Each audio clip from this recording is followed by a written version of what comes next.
Hello everyone, this is Puru Janutria. We was discussing class 6 science NCERT chapter number 9।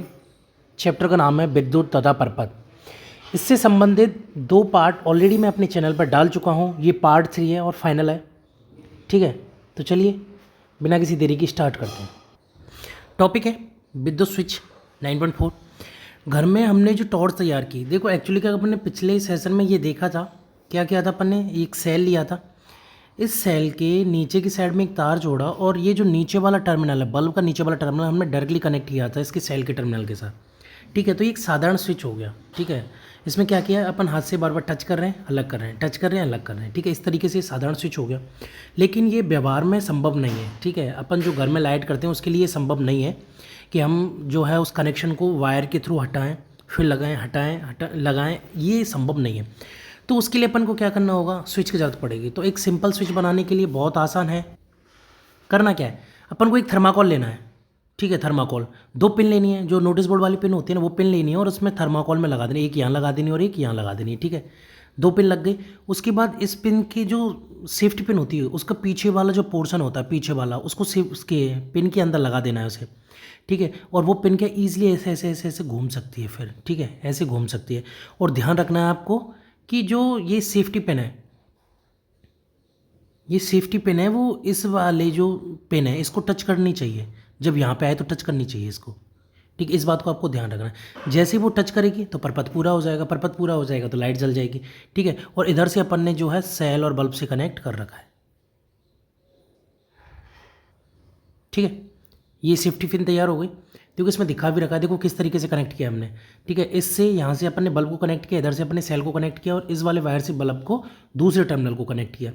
अब जैसे इस pin को यहाँ लाएंगे तो बल्ब जल जाएगा, इसको दूर उठाएंगे तो बल्ब बंद हो जाएगा। वो इस वजह से होगा क्योंकि जैसे ये टच होगा तो परपथ पूरा हो जाएगा। अब सर्किट पूरा हो गया तो लाइट जलेगी। अब इस पिन को यहाँ से हटा दिया तो सर्किट पूरा नहीं हुआ। ठीक है, अधूरा रहा, अधूरा रहा तो जाहिर सी बात है वो बल्ब नहीं जलेगा। इसमें यही कहा गया है। ठीक है, इस तरीके से देखो ये परपथ जो पूरा हो गया, यहाँ सेफ्टी पिन टच हो गए, यहाँ सेफ्टी पिन दूर है तो ये परपथ टच, परपथ पूर्ण नहीं हो रहा है। ठीक है, आगे देखते हैं। इसके विपरीत जब सुरक्षा पिन हमारे दूसरी ड्राइंग पिन से स्पर्श नहीं करती तो विद्युत बल्ब दीप्तिमान नहीं होता। बिल्कुल सही बात है, सर्किट पूरा नहीं होगा तो बल्ब नहीं जलेगा। इस तरह ड्राइंग पिनों के बीच का रिक्त स्थान बंद नहीं होता तथा परपथ पूरा नहीं होता। इस स्थिति में स्विच ऑफ कहा जाता है। ठीक है, स्विच ऑफ किस स्थिति को कहेंगे मैं बता देता हूँ एक बार। ये जो स्थिति है वो स्विच ऑफ की स्थिति है। ठीक है, वायर जो है वो दूर है या पिन जो है वो दूर है। ठीक है, कनेक्टेड नहीं है। और ये है वो स्विच ऑन की स्थिति है। स्विच ऑन का मतलब है वो कनेक्टेड है वो। ठीक है, तो परपथ को पूरा कर रहे हैं। लाइट तब जलेगी ना, बल्ब जब जलेगा, फैन कब जलेगा, जब वो परपथ पूरा होगा, स्विच ऑन होगा। तो स्विच ऑन की कंडीशन ये है, स्विच ऑफ की कंडीशन ये है। स्विच ऑफ की कंडीशन में बल्ब बंद हो जाता है, पंखा बंद हो जाता है, जो भी XYZ अपन जलाते हो घर में यूज करते हैं वो बंद हो जाता है। यद्यपि घरों में उपयोग होने वाले स्विच इसी सिद्धांत पर कार्य करते हैं। बिल्कुल सही बात है, परपथ को पूरा करना, परपथ को हटा देना, तो परपथ पूरा नहीं होगा तो बल्ब, ट्यूबलाइट एक्सेट्रा जो भी आप जलाते हो बंद हो जाएगा। पर इनकी डिज़ाइन जटिल होते हैं। बिल्कुल सही बात है, इनकी डिज़ाइन तो जटिल रहेंगे ही। ठीक है, आप देखोगे कि उसको खोल के विद्युत स्विच को तो उसकी डिज़ाइन जो बिल्कुल अलग रहती है इसकी अपेक्षा। ठीक है, उसमें सॉकेट वगैरह और एक्सेट्रा पता नहीं बहुत सारी चीज़ें होती हैं।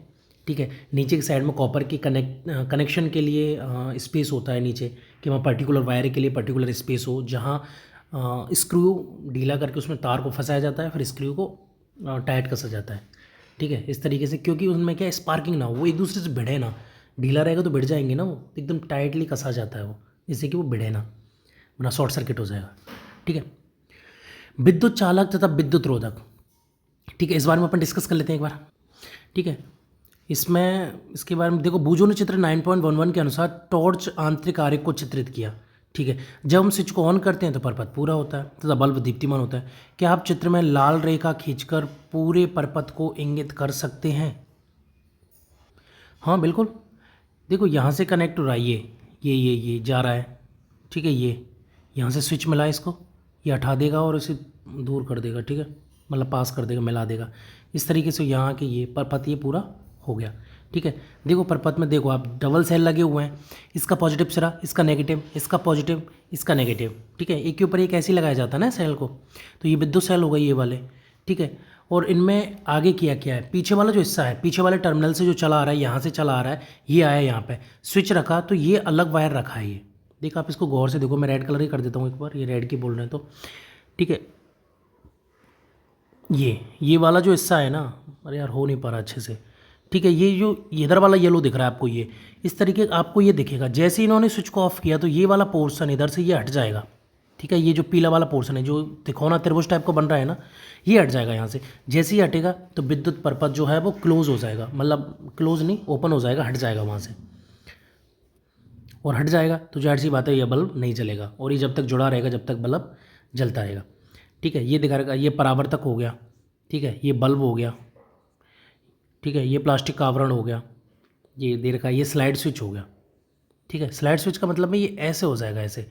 ठीक है, जैसे ऐसे हुआ तो ये वाला पोर्शन है ना, ये वाला ये आ जाएगा यहाँ, सर्किट जो है वो शॉर्ट हो जाएगा, मतलब वो बल्ब नहीं जलेगा, परपथ पूरा नहीं होगा। ठीक है, टॉर्च में जो है वो आंतरिक आर्य किस तरीके से होता है। परपथ बनाने के लिए धातु के तारों के स्थान पर हम सूती धागों का उपयोग करें तो लाइट नहीं जलेगी ना, मेटल चाहिए उसके लिए, इलेक्ट्रिक करंट बहाना है भाई। इलेक्ट्रॉन्स कैसे बहेंगे, इलेक्ट्रॉन जब बहेंगे जब मेटल्स होंगे वहाँ। मेटल नहीं है तो कुछ नहीं होगा। क्या आप सोचते हैं इस अवस्था में बल्ब दीप्तिमान होगा? बिल्कुल नहीं होगा। विद्युत धारा के प्रवाह के लिए परपथ में किस प्रकार के पदार्थों का उपयोग किया जाता है? मेटलिक, जो मेटल के बने होते हैं। ठीक है, जिनमें इलेक्ट्रॉन जो है ईजिली जो है वो फ्लो कर सकें, उन पदार्थों के उपयोग, उन पदार्थों का उपयोग किया जा सकता है। ठीक है, अगला क्रियाकलाप देखते हैं अपन एक बार। ठीक है, अगले क्रियाकलाप में क्या है? अगले क्रियाकलाप में है कि ये जो सेल है, ये सेल है, इसको यहाँ से बल्ब से कनेक्ट कर रखा और दूसरे टर्मिनल को इधर फ्री छोड़ दिया और इसके इस टर्मिनल को फ्री छोड़ दिया। अब एक्चुअली क्या, अपन इसको डायरेक्ट नहीं मिला रहे, किसी मेटल के थ्रू मिला रहे हैं। फॉर एग्जाम्पल इस चाबी के थ्रू मिला रहे हैं तो क्या होगा? बल्ब जलेगा? बिल्कुल हाँ जलेगा, क्योंकि ये मेटल है। ठीक है, इसके थ्रू इलेक्ट्रॉन्स का प्रवाह होगा, लाइट का प्रवाह होगा और बल्ब जलेंगे। ठीक है, इसकी जगह अलग अलग का देखना है आपको कि किस किस के साथ जलता है। जैसे कि जांच करने के लिए विभिन्न पदार्थों, जैसे सिक्के का जलेगा, कॉर का नहीं जलेगा, रबड़ का नहीं जलेगा, कांच का नहीं जलेगा, चाबियों का जलेगा, पिन का जलेगा, प्लास्टिक का स्केल नहीं जलेगा, लकड़ी का गुटका बिल्कुल नहीं। ठीक है, एल्युमिनियम की पत्ती बिल्कुल जलेगा, मोमबत्ती बिल्कुल नहीं, सिलाई मशीन की सुई जलेगा, थर्माकोल नहीं जलेगा, कागज़ नहीं, पेंसिल। ठीक है, इस तरीके से ये कुछ चीज़ों से जो मेटेलिक है उनसे जलेगा, जो मेटेलिक नहीं है उनसे नहीं जलेगा। चालक परिक्षिप्त के तारों के स्वतंत्र स्वरों को प्रत्येक नमूने से बार बार स्पर्श कीजिए। ठीक है, ये क्रियाकलाप है और हमने आपको डिस्कस कर लिया इस बारे में कि जो मेटालिक होगा उससे जलेगा, जो मेटालिक नहीं होगा उससे नहीं जलेगा। ठीक है, इसमें आपको देखो ये दे रखा है, ये इस तरीके का ये आपको इसमें टेबल में बनना है। चाबी धातु की है तो जलेगा हाँ, रबड़ है तो नहीं जलेगा, स्केल प्लास्टिक का है तो नहीं जलेगा, माचिस की तीली लकड़ी की है तो नहीं जलेगा। ठीक है, कांच की चूड़ी नहीं जलेगा, लोहे की कील बिल्कुल जलेगा। ठीक है, तो इस तरीके से जो धातु के हैं, ठीक है, वो जलेगा। ठीक है, और बाकी के अलावा नहीं जलेगा। आप क्या पाते हैं? परीक्षण के लिए उपयोग किए गए कुछ पदार्थों से तारों के स्वतंत्र श्रेय लगाने पर बल्ब दीप्तिमान नहीं होता। ठीक है, ठीक है, जिनसे बल्ब नहीं जलता वो विद्युत के कुचालक होते हैं। सॉरी, जिनसे जलता है वो विद्युत के चालक और जिनसे नहीं जलता वो विद्युत के कुचालक या विद्युत रोधक होते हैं। ठीक है, तो जिनसे जल रहा है, ठीक है, जो मेटालिक है वो विद्युत के चालक हो गए, जो मेटालिक होते हैं वो विद्युत के चालक होते हैं। विद्युत रोधक जो मेटालिक नहीं होते, ठीक है, नॉन मेटालिक, वो जो होते हैं वो विद्युत रोधी होते हैं, विद्युत के कुचालक होते हैं। उनमें लाइट का प्रवाह नहीं होता, उनमें विद्युत धारा का प्रवाह नहीं होता। ठीक है, ये हो गया। उन पदार्थों के नाम बताइए जो विद्युत चालक है, उन पदार्थों के जो विद्युत रोधक है। ठीक है, अपन ने वो डिस्कस कर लिया था।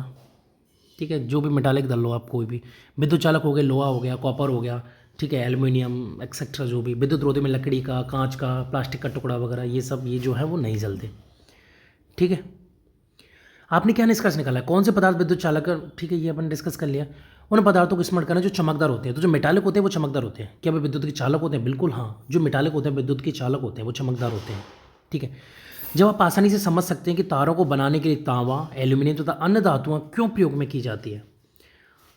आइए क्रियाकलाप 4 को स्मरण करें, जिसमें हमने स्विच के साथ एक परपथ बनाया था। जब स्विच खुली स्थिति में था तब क्या 2 ड्राइंग पेन थर्माकोल शीट से जुड़े हुए नहीं थे? बिल्कुल जुड़े हुए थे, परंतु आप जानते हैं थर्माकोल एक विद्युत रोधक है। बिल्कुल सही बात है। रिक्त स्थानों में जब वायु होती है तब क्या होता है?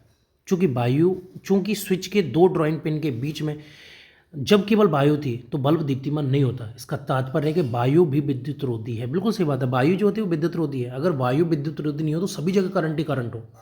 ठीक है, जहाँ भी नग्न तार मिला तो वहाँ से वायु के थ्रू करंट फैल जाएगा ना, लेकिन वायु जो है विद्युत रोधी होती है, इसीलिए करंट जो है पूरे इन्वायरमेंट में इस तरीके से नहीं फैलता।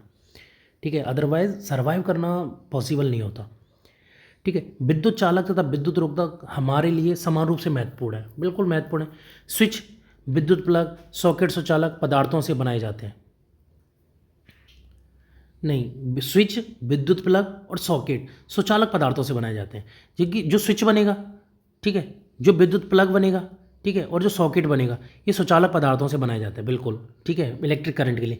दूसरी ओर विद्युत तारों, प्लग के ऊपर के भाग, स्विच तथा विद्युत उपकरणों के अन्य भाग जिन्हें लोग स्पर्श कर सकते हैं, वो क्या है, विद्युत रोधी पदार्थों के बनाए जाते हैं, रबड़ अथवा प्लास्टिक के। क्योंकि अंदर करंट बहना चाहिए, बाहर करंट नहीं आना चाहिए, तो दोनों ही ज़रूरी है ना। विद्युत के सुचालक भी ज़रूरी हैं। विद्युत के सुचालक इसलिए ज़रूरी हैं क्योंकि अंदर करंट का प्रवाह करवाना है, लेकिन विद्युत के कुचालक इसलिए ज़रूरी हैं क्योंकि अपन जिन चीज़ों को स्पर्श करते हैं, स्विच को दबाएंगे तो कैसे दबाएंगे, बाई फिंगर। बाई फिंगर दबाएंगे तो जाहिर सी बात है वो विद्युत का कुचालक होना चाहिए, अदरवाइज हमें करंट लग जाएगा, ठीक है। तो दोनों ही हमारे लिए बहुत ज़्यादा जरूरी है। आपका शरीर विद्युत का बहुत अच्छा चालक होता है, बिल्कुल सही बात है, बहुत जल्दी करंट पकड़ता है, आप टच करके देखो।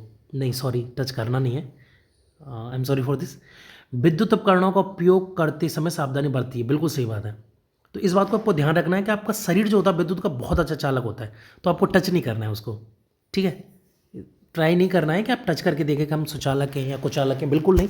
आपको बहुत अच्छा चालक होता है, इसको आपको ट्राई नहीं करना है। It will be dangerous to your life. And आपका चैप्टर यहीं कंप्लीट होता है। फिलहाल के लिए इतना ही, अगला चैप्टर अपन अगली वीडियो में कंप्लीट करेंगे। Thank you.